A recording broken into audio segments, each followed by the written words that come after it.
क्लीं गुरुदेवाय विद्महे प्रेमदाताय धीमहि तन्नो गुरु प्रचोदयात्। गत पर्याय आमे चर्चा करिथिले संसारर असार संपर्क को बुझी पारी, संसारर क्षणभंगुर भाव को बुझी पारी, अलिक सुख को त्याग करी देई महत सुख मुक्ति मोक्ष निर्वाण को प्राप्त होबा पाई गौतम बुद्ध संन्यास ग्रहण करने पाई दृढ़ निश्चित हेले। आउ से घरू बाहरी आसिले। कुहा जाए जेतेबेले से घरू बाहरी आसुचंती, घरू बाहरी आसुथिला बेले तांको आगरे गोटे विराट छायामूर्ति आसी ठिया हला। आउ से विराट छायामूर्ति गोटाए धीरे धीरे राक्षसर शरीर को धारण कला। जो राक्षस तार विराट मुख तार विराट जिह्वा ताको विस्तार करी तांको ग्रास करने को चेष्टा कला। बुद्ध ताको पचारिले, किए तुमे? मु हेउची इच्छार राक्षस, मु हेउची तुम भितरे थिबा अतृप्त जिज्ञासार राक्षस। प्रत्येक आमे सदा सर्वदा अतृप्त। जिह्वा को जेते भोजन दियंतु जिह्वा अतृप्त रहे। कान को जेते भल संगीत सुनांतु सी आहुरी अतृप्त रहे। जेते आपण शुअंतु किछि समय परे शरीर कहे आउ टिके सोई जिवा दरकार। तेणु एमिति अनेक गुड़िए इच्छा मो भितरे चापी चुपी हेई अछंती, जहा बाहरे आसी राक्षस रूप रे ठिया हुअंती आउ आमको सबुबेले भय देखांती, केतबेले लांच दियंती, केतबेले बलपूर्वक टाणी नियंती पुणी संसार भितर। तेणु से इच्छा समूह को टपी जावाक पड़िबो, ए राक्षस उपरे जययुक्त होबाक पड़िबो, जहा सिद्धार्थ गौतम सेतबेले कले। सिद्धार्थ गौतम इच्छा रूपी राक्षस को दमन कले एवं ताकू टपी आगकू चलिले गुरु अन्वेषण रे। जीए जोठी जेमिति कहिला जेपरी कहिला सेभली भाव रे से अनुसरण करने को लगिले। आ कुहा जाए बड़ कठोर भाव रे गुरुंकर बाणी को से अनुसरण कले। कौनसी प्रकारर से सेथिरे उद्देश्यमूलक भाव रे टिके सहज भाव को मिसई दबा, सेथिरे टिके गला बाट खोजी दबा, केमिति खसी पळेबा से कथा करि नाहंती। निष्ठार सह से सबू को अनुसरण करिसंती। किंतु प्रत्येक अनुसरण बा प्रत्येक गुरुंकर मार्ग को अनुसरण कर सारिबा परे किछि समय परे तांको भितर गोटे अनुभव आसुची, काई संसार तो मो भितर गलानी, काई अहंकार तो मो भितर तुटिलानी, काई मु तो से निर्वाणर तत्व को अनुभव कलिनी, मोर तो ज्ञान लाभ हैला नाही। तेणु से गुरु परिवर्तन करती, पुणी आउ जने गुरुंक पाखक आसंती, पुणी चले कठोर शिक्षा। एमिति एमिति जीए जहा कहंती, एपरिकी गुरु कहती ढू ढू खरा बेल सेतेबेले तुमको निया जाली निया सेकी होबाकू पड़िबो, ता भी से करंती। गुरु कहती ढू ढू होई मेघ गालुची, मेघरे तुमको ठिया होबाकू पड़िबो, आकाशमुखी होई ठिया होइचंती। जीए जेभली कहिचंती थुरु थुरु शीतरे बेके पानी रे बुड़ी रहिबाकू पड़िबो साधना करिवा पई, ता भी करिचंती। कठोर उपवास व्रत को ग्रहण करिया पड़िबो, ता भी करिचंती। किंतु सिद्धि काहे कोठी काहे संसार केतेबेले मो भितरु तुटिबो, मु केतेबेले प्रकृत रे दुखमुक्त जीवन धारार अनुभव करिबी। आसंतु जणे विशेषज्ञ ठारू सुनिबा गौतम बुद्धंकर आचरण संपर्क रे। बुद्धंकर जीवन बौद्धत्व प्राप्त परे खाली परिचालन रे जे सरल सहज होइथिला ता नुहे, तांको मन मध्य बहुत सहज सरल हो जाइथिला। सरल हवा एठी बहुत कष्ट, बहुत जटिल। अंधार भितरे आमे जदि गोटे आलोक को देखिकिरी गोटे कोनोसी घरर आलोक बा तुलसी चौरा मूलर आलोक को देखिकी गति करवा, ताहले बहुत कंटा झटा सामना करवा, झुंटी पड़ा। किंतु जेतेबेले सूर्य उदय हब आमको सड़ख रास्ताटे दिशब, जीवार असुविधा हम ना। सेमिति बुद्ध होइथिले सेमिति गोटे आलोक वर्तिका जे सहज सरल बाटटी देखई पारुथिले समस्त को। अनेक अनेक उदाहरण अच्छी बेले बेले चमत्कार काम भी करुथिले किंतु गोटे उदाहरण आमे नहीं पारिबा। भिक्षा मागिबा पई से जने धनी ब्राह्मणंकर द्वार रे भिक्षा मागुचंती। ब्राह्मण आसिले तांकु चाहिले कहिले तमे तो बेस सुस्थ सबल लोक तमे भिक्षावृत्ति कहीं करुच काम करुन। मु काम करुची फसल अमल करुची मुंड झाड़ तुंडरे मारिक काम करुची तमे खेत को जाओ फसल कर बहुत किछि पाइब एमती भिक्षा कहीं मागुच। हसीदेले गौतम बुद्ध कहले मु भी चाष करुची मु भी हल करुची आउ अमल करुची ना तमे कहीं से बीज कहीं कहीं हल लंगल एसबू कहीं ना विश्वास होची बीज मु ताकू बपन करुची। मनर क्षेत्र कृषि कार्य करुची आउ मो पई तपशक्ति होची पांचण विवेक आउ वैराग्य एमान होची लंगलर अंश आउ जो बलद मानक मु नहीं काम करुची से होचंती समदम आउ इंद्रिय एमान को नहीं मु चाष करुची। चाष कला परे वृष्टि आउ से विश्वासर बीजर अंकुरण होची। ये सब कथा शुणिला परे से ब्राह्मण से पूरा हतबम्ब हेले तांको प्रणाम कले आउ बौद्ध धर्म ग्रहण कले। अति सहज सरल भाव में बहुत गूढ़ तत्व को से बुझे दौले। से सकाशे षष्ठ पंचम शताब्दी पूर्वर जो पुरोहिती पणियारे गोटे क्लिष्टता आसीथिला से माने ताको व्यावसायिक भित्ति रे आगे नौथिले ताकू से गोटे रोक लगे जाति धर्म वर्ण ए सबू को आड़े दे मानविकता मानव धर्म ही श्रेष्ठ धर्म भाव में ग्रहण करथिले आउ समस्त को सही शिक्षा दौथिले आउ जो शिक्षा से दौथिले सही शिक्षा से निजे पालन करुथिले तेणु तार प्रभाव बहुत पड़ुथिला।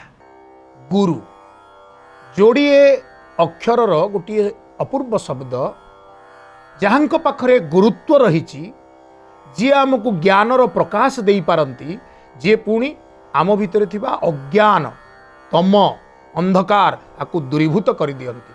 किंतु सिद्धार्थ गौतमଙ୍କ जीवन रे ताहा ही घटू नाही। से गुरु परिवर्तन करूचंती अथच प्राप्ति हो नाहंती। कहा जाए से प्रथम गुरु कले ध्यान करिवा पाई जहांकर नाम होची आलारा कालाम एवं से तांकठारु ध्यान शिखिबा को लागिले। ध्यान रे से सिद्ध हेले किंतु तांकु जो उद्देश्य नहीं संन्यास ग्रहण करने को पड़ी से उद्देश्य चरितार्थ हैला परी देखागला नहीं। से गुरु परिवर्तन कले ज्ञान आहरण करने पाई। द्वितीय गुरु उद्दक रामपुत्र उद्दक रामपुत्रंक ठारु से ज्ञान ग्रहण कले किंतु काई सेथिरे मध्य संसार लोप हैला परी लागिला नहीं। किंतु या भितर समय अतिबाहित हो जाउची। से धीरे धीरे जड़े साधु परी अन्य मानक आगरे दृष्टांत उपस्थापन कले।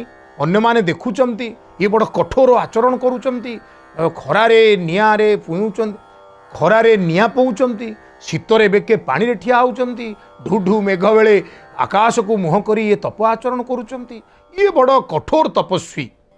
तेणु यांकु मध्य किछि शिष्य अनुसरण करिया को इच्छा कलेनी। 5 जन शिष्य कौंडिन्य इत्यादि तांको पाखरे आसी पहुंचिलेनी। तांको दृष्टि रे ये होचंती जने कठोर साधु।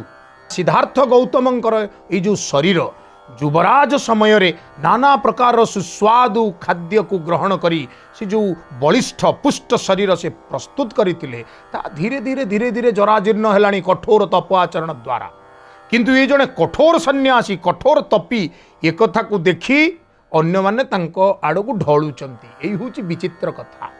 ଅନ୍ୟର ଦୁଃଖ ଦେଖିଲେ ମନ ଭିତରେ ସୁଖର ଅନୁଭବ ହେଉଥିଲେ ଏହା ଏକ ବିରାଟ ପ୍ରମାଦ ଜାଣି ତତ୍କ୍ଷଣାତ୍ ତାକୁ ତ୍ୟାଗ କରିବା ପାଇଁ ଚେଷ୍ଟା କରନ୍ତୁ।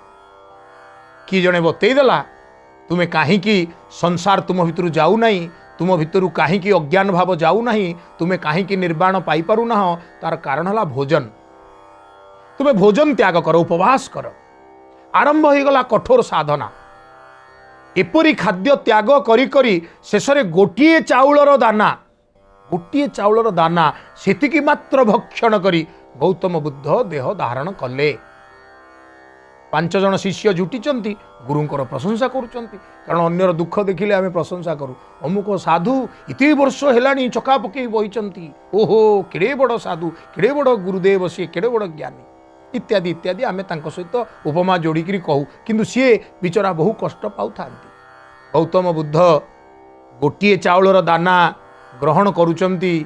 ନିରଞ୍ଜନା ନଦୀ କୂଳରେ ସେଦିନ ଧୀରେ ଧୀରେ ତାକୁ ଅତିକ୍ରମ କରିବା ପାଇଁ ସେ ଚେଷ୍ଟା କରୁଛନ୍ତି। ନଈରେ ସୁଅ ଆସିଲା, ଶରୀର ତ କ୍ଷୀଣ ହେଇଗଲାଣି, ଶରୀର ତ ଜୀର୍ଣ୍ଣ ହେଇଗଲାଣି, ଶରୀର ତ ଦୁର୍ବଳ ହେଇଗଲାଣି। ତେଣୁ ଏ ନିରଞ୍ଜନା ନଦୀର ସୁଅକୁ ସେ ପାରି ହେଇପାରିଲେନି। ଗଛର ଗୋଟେ ଡାଳ ଝୁଲି ଆସିଥିଲା, ତାକୁ ମାଡ଼ି ବସିବାକୁ ଚେଷ୍ଟା କଲେ, ତା ବି ଧରି ପାରୁନାହାନ୍ତି। ସେଇଠି ସେ ମନେ ମନେ ବିଚାର କଲେ, କହିଲେ ମୁଁ ଏ ନିରଞ୍ଜନା ନଦୀଟାକୁ ପାର ହେଇପାରୁନାହିଁ ଏ ଶରୀରକୁ ଉପବାସର କଷ୍ଟ ଦେଇ, ତାହେଲେ ମୁଁ ଏ ଭବସାଗରକୁ କେମିତି ପାରି ହେବି? ଇଏ ମୋର ଏକ ବୃଥା ପ୍ରଚେଷ୍ଟା। ସେଇଠୁ ଉଠିଲେ ଏବଂ ଗୋଟିଏ ବୃକ୍ଷ ଥିଲା। ସେ ବୃକ୍ଷ ଯାହା ବୋଧି ବୃକ୍ଷ ନାମରେ ବୁଦ୍ଧ ଧର୍ମର ଅବଲମ୍ବନ କରୁଥିବା ବା ବୌଦ୍ଧ ଧର୍ମାବଲମ୍ବୀଙ୍କ ଦ୍ୱାରା ସାଙ୍କେତିକ ପୂଜା ଯିଏ ଗ୍ରହଣ କରନ୍ତି, ବୋଧି ବୃକ୍ଷ, ସେଇ ଅଶ୍ୱସ୍ଥ ବୃକ୍ଷ, ବୋଧି ବୃକ୍ଷ, ନିରଞ୍ଜନା ନଦୀ ତଟର ସେଇ ବୃକ୍ଷ ଯାହା ତଳେ ସେ ବସିଗଲେ। ଧୀରେ ଧୀରେ ରାତି ନିବିଡ଼ ହେଉଛି। ଶିଷ୍ୟମାନେ ମନେ ମନେ ବିଚାର କରୁଛନ୍ତି, ଇଏ ଆମର ସେଇ ନୁହଁ ଯିଏ କଠୋର ବ୍ରତ ଆଚରଣ କରିବେ ବୋଲି ବିଚାର କରିଥିଲେ, ଏବେ ସବୁ ଧୀରେ ଧୀରେ ଛାଡ଼ିଲେଣି। ତେଣୁ ଆଙ୍କ ଭିତରେ ଯୋଗ୍ୟତାର ଅଭାବ ଅଛି। ଇଏ କ'ଣ ଆଉ ଗୁରୁ ହେବେ? ଆମେ କ'ଣ ଆଙ୍କ କଥା ଅନୁସରଣ କରିବା? ତେଣୁ ତାଙ୍କୁ ଛାଡ଼ିବାକୁ ଆରମ୍ଭ କଲେ। ମନେ ରଖନ୍ତୁ, ଆଜିକାଲି ଆମେ ସେଇ ଗୁରୁଙ୍କୁ ବେଶୀ ବିଶ୍ୱାସ କରୁଛେ ଯିଏ ଫୁଟୁକି ମାରିବେ, ବିଭୂତି ଝାଡ଼ିବେ, ଯିଏ ଆଖି ମିଟିକା ମାରିଦେବେ, ଗଛରୁ 5ଟା ଫଳ ଖସି ପଡ଼ିବ। ଆମେ ସବୁବେଳେ ଚମତ୍କାରକୁ ନମସ୍କାର କରିବା ଭଙ୍ଗୀରେ ଅଛେ। ଆମେ ସିଦ୍ଧ ସାଧକ ଜ୍ଞାନୀ ୟାଙ୍କଠାରୁ ଆଶୀର୍ବାଦ ଗ୍ରହଣ କରିବା ପାଇଁ ପ୍ରସ୍ତୁତ ନୁହେଁ। ତେଣୁ ବର୍ତ୍ତମାନ ସମୟର ଇଏ ହେଉଛି ଗୋଟିଏ ବିକଟ ସମସ୍ୟା। 2500 ବର୍ଷ ତଳେ ବି ସେଇ ସମସ୍ୟା ଥିଲା। 5 ଜଣ ଯାକ ବୁଦ୍ଧଦେବଙ୍କୁ ତ୍ୟାଗ କରିଦେଲେ, ଚାଲିଗଲେ। ବୁଦ୍ଧ ମନେ ମନେ ବିଚାର କରୁଛନ୍ତି। ବୁଦ୍ଧ ଶବ୍ଦ ଏଇଥିପାଇଁ ଯୋଡ଼ି ଦେଉଛି, ଅଭ୍ୟାସରେ ପଡ଼ିଯାଇଛି। ସେ ବୁଦ୍ଧତ୍ୱ ପ୍ରାପ୍ତି ହେଇନାହାନ୍ତି, କିନ୍ତୁ ମନେ ମନେ ବିଚାର କରୁଛନ୍ତି। ଇଏ କି ଅଦ୍ଭୁତ କଥା! ମୁଁ ଯେତେବେଳେ କଠୋର ବ୍ରତ ଆଚରଣ କରୁଥିଲି, ମୋ ପାଖରେ ଆପଣାହାର ଥିଲେ, ଆଜି ମୁଁ ସବୁକିଛି ଛାଡ଼ିଦେଲି ବା ତ୍ୟାଗ କରିଦେଲି, ମୋତେ ମଧ୍ୟ ତ୍ୟାଗ କରି ସମସ୍ତେ ଚାଲିଗଲେ। ଆସନ୍ତୁ ଜଣେ ବିଶେଷଜ୍ଞଙ୍କୁ ପଚାରି ବସିବା ସିଦ୍ଧାର୍ଥ ଗୌତମରୁ ଗୌତମ ବୁଦ୍ଧ ଦିଗରେ ତାଙ୍କର ଏ ଯାତ୍ରା ସମ୍ପର୍କରେ। ସାମାଜିକ ପରିସ୍ଥିତି ଥିଲା ଏଭଳି ଯେ ସମାଜରେ ବିଭିନ୍ନ ସ୍ତରର ଲୋକଙ୍କ ପ୍ରତି ବିଭିନ୍ନ ପ୍ରକାର ନ୍ୟାୟ ଓ ବିଚାର ବ୍ୟବସ୍ଥା ଥିଲା। ଯେକୌଣସି ଗୋଟେ ଗରିବ ଲୋକ କି ଅନ୍ୟ ଜାତିର ଲୋକ ପ୍ରତି, ତଳ ଜାତିର ଲୋକ ପ୍ରତି ଯେଉଁଭଳି ଭାବେ ବ୍ୟବହାର କରାହେଉଥିଲା, ବ୍ରାହ୍ମଣ ଓ କ୍ଷତ୍ରିୟମାନଙ୍କ ପ୍ରତି ସେଭଳି ବ୍ୟବହାର କରାହେଉନଥିଲା। ସେଇଟା ବୁଦ୍ଧଙ୍କୁ ବହୁତ ବ୍ୟଥିତ କରିଥିଲା। ସେ ସମସ୍ତେ ସମାନ ଏଇ ନୀତିରେ ବିଶ୍ୱାସ କରୁଥିଲେ, ସମସ୍ତଙ୍କୁ ସମାନ ଦୃଷ୍ଟିରେ ଦେଖୁଥିଲେ। ତେଣୁ ତାଙ୍କୁ ଏଇ ଯେଉଁ ବିଭିନ୍ନ ସ୍ତରର ଲୋକଙ୍କ ପ୍ରତି ବିଭିନ୍ନ ନ୍ୟାୟ ବ୍ୟବସ୍ଥା ତଥା ସାମାଜିକ ଯେଉଁ ସମସ୍ତଙ୍କ ପ୍ରତି ଯେଉଁଭଳି ଭାବରେ ସାମାଜିକ ସ୍ଥିତି ଥିଲା ଅଲଗା ଅଲଗା, ତାକୁ ସେ ବିରୋଧ କରିଥିଲେ ଓ और से घर छाड़बार सेटा गोटाए तांकर मूल उद्देश्य थिला। से समानता पछरे से जाइथिले ताकू जेतबळे से बुद्ध से धर्म तो निजे आरंभ कर नथिले, एक रास्ता एक जीवन दर्शन भावरे निजको प्रतिपादित करथिले। प्रथमे जेतबळे धर्मचक्र प्रवर्तन सूत्र 5 जण तांकर शिष्यंकु देले सेतबळे ता एक जीवन दर्शन थिला, एक नुआ धर्म नथिला।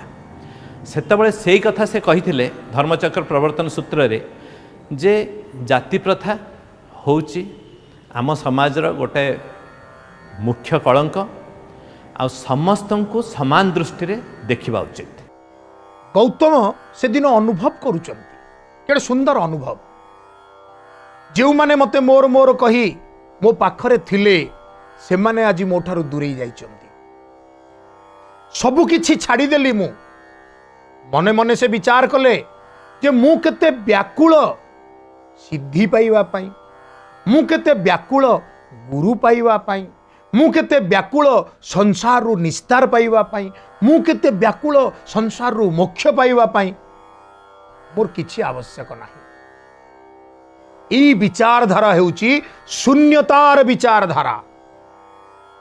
बोध अर्थात ज्ञान आउ कौन कि ज्ञान हेउची अंतर्दृष्टि रे निज चेतनार उद्रेक करिबा, निज भितरे से भाव को अनुभव करिबा। आउ सेथि पई सबुठारु बड़ी बड़ आवश्यकताटी हैला आमे प्रकृत रे किछि चाहिबा नाही।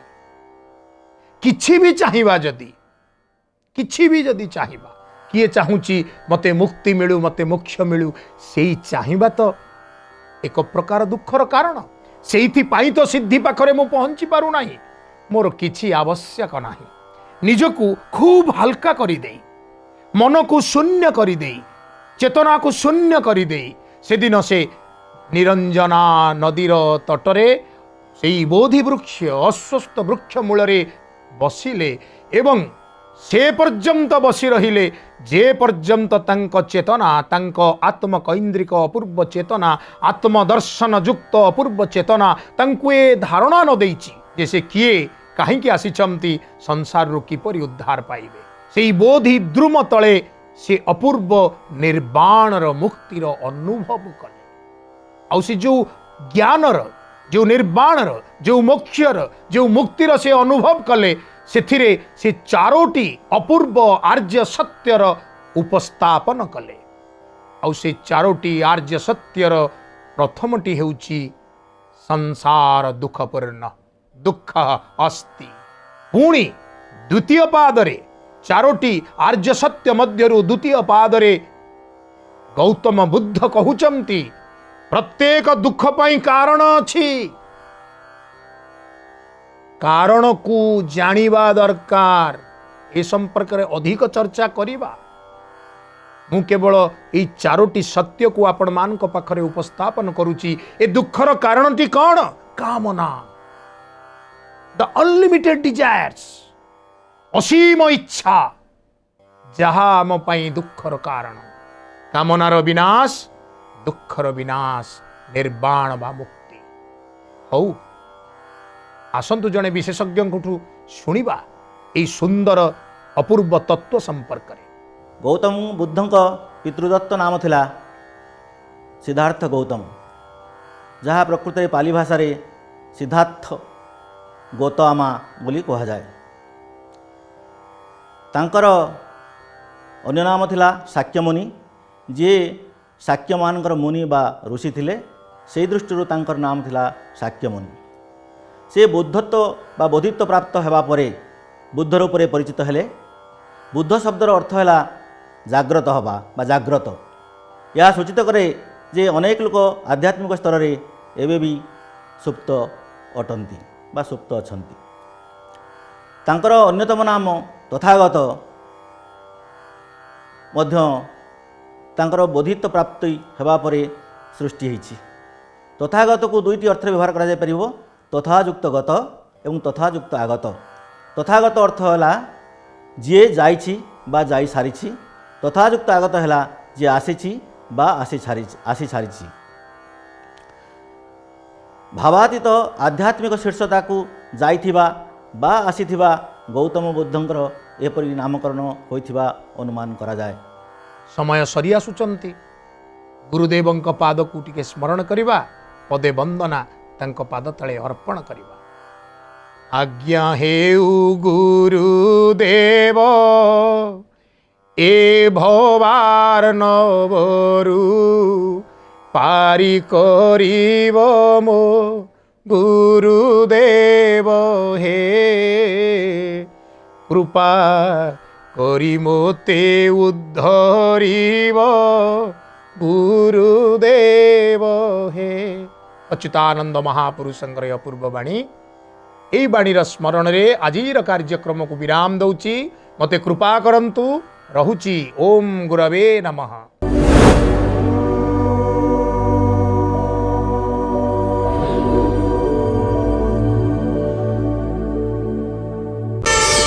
प्रार्थना आम आनंदर उत्स।